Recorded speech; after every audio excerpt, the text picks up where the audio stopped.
Kamusta mga ka-fam? Welcome back sa inyong paboritong channel. Kung hindi pa kayo nakasubscribe, ano pang hinihintay nyo? Hit that subscribe button and ring the bell para hindi nyo ma-miss ang latest chika.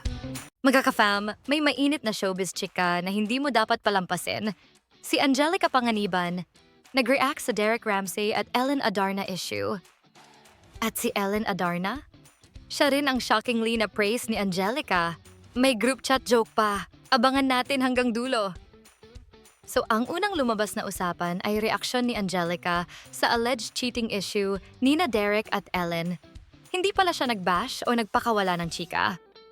Sabi niya, Noong una, hinahanap ko yung pake ko talaga nung una. May pake ba ako? Wala naman akong pake, pero yun nga, parang may ano lang ako na, talaga ba? Alam ko kasi 10 years ang agwat namin nung ex ko eh. So, parang medyo, kung 39 ako, so baka almost 50 na siya. So parang, nagulat lang ako. Baka yun yung term, nagulat lang ako na, hindi pala kumalma. pero eto ang pinaka nakakatuwa.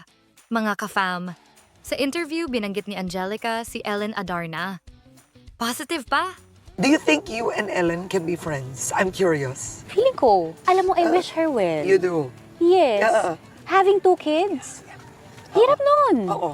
And nakikita ko yung ibang stories niya, madadaan sa algorithm ko. Mukha siyang okay na mom. Diba? Parang you wish her well. Diba? Go, te. Galingan mo dyan. Oo. Diba? At nag-joke pa siya. Wag lang niya isi-screenshot, ah. Wag lang niya i-record. Hindi pa nga ako na-invite dun sa group chat, eh. Nakabilib nga, di ba sabi ko nga sa'yo kayo, sabi ko, nakabilib nga siya, yung tapang niya, parang, wow. Ano parang niyang nagawa yung mga hindi ko kayang gawin noon. Oh, you were young. Oo. Kaya ako talaga parang, hanip, galing. Kapag talaga ako, ha? Ito, ako natagalan eh. Pero wait, eto ang mas nakakatuwa.